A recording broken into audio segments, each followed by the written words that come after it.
Pourquoi je ne peux voir Dieu? Les athées soutiennent qu'ils ne croiraient en Dieu que s'ils pouvaient le voir. Cela est surprenant, car les gens perçoivent différents types de propriétés physiques à travers différents sens. Par exemple, certaines propriétés sont perçues par la vue, d'autres par le toucher, l'odorat, le son ou le goût. À titre d'exemple, la couleur est reconnue par la vue plutôt que par l'odorat, le toucher ou le goût. Si une personne nie l'existence de la couleur parce qu'elle ne peut pas l'entendre, cela ne serait-il pas considéré comme un argument stupide? De même, le son lui-même est perçu par l'ouïe. Encore une fois, ne serait-il pas idiot de suggérer que vous ne croiriez à l'existence du son tant que vous ne pouviez le voir? De la même manière, les parfums sont connus à travers l'odorat. Pourtant, si quelqu'un affirmait qu'il n'accepterait la vérité du parfum d'une rose que s'il pouvait le goûter, est-ce que cela serait considéré comme un argument valable? Par conséquent, il est tout simplement pas suffisant de prétendre de ne pas croire en quelque chose tant qu'on ne peut la voir.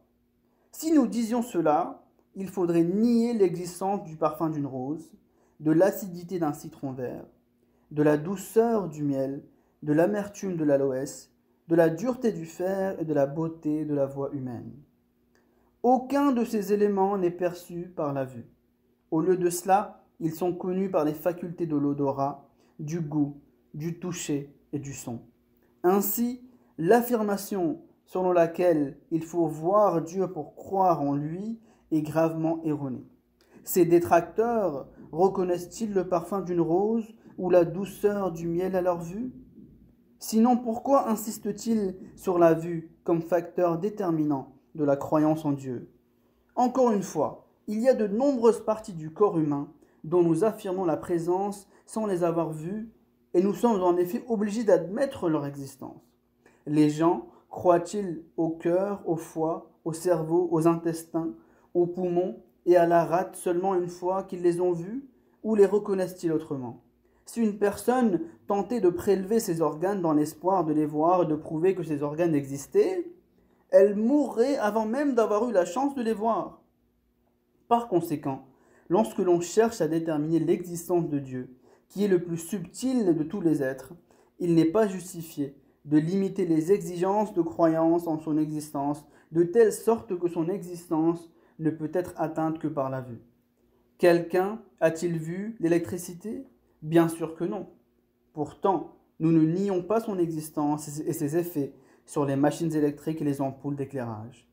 À la lumière de cela, il est faux pour les athées de demander à voir Dieu afin de croire en lui.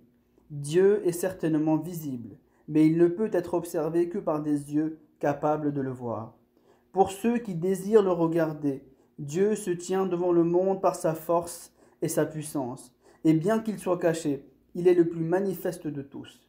Dieu le Tout-Puissant explique cela dans le Saint-Coran, dans les mots suivants.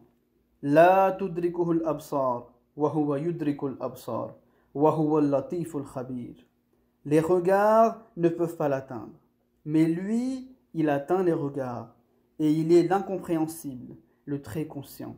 Chapitre 6, verset 104. Ici, Allah l'exalté attire l'attention des êtres humains sur le fait que leurs yeux sont incapables de le voir, car son être est subtil, et les plus subtiles subtilités ne peuvent pas être discernées par la vue. Le pouvoir, l'intelligence et l'électricité ne sont pas visibles. Comment alors la vue humaine peut-elle pénétrer dans la subtilité de l'être de Dieu? Cela dit, comment les gens sont-ils censés voir Dieu et atteindre la connaissance de son être? À cela, le Saint-Coran dit « Wa huwa yudrikul absar », c'est-à-dire que Dieu lui-même atteint l'œil humain. Il se révèle aux êtres humains par sa puissance, sa force et la manifestation de ses attributs parfaits. L'œil humain ne peut pas le voir, et ainsi il se montre de différentes manières à travers des démonstrations de sa puissance et de sa force infinie, que ce soit par des punitions calamiteuses, par des prophètes, par des signes de miséricorde divine ou par l'acceptation de prières.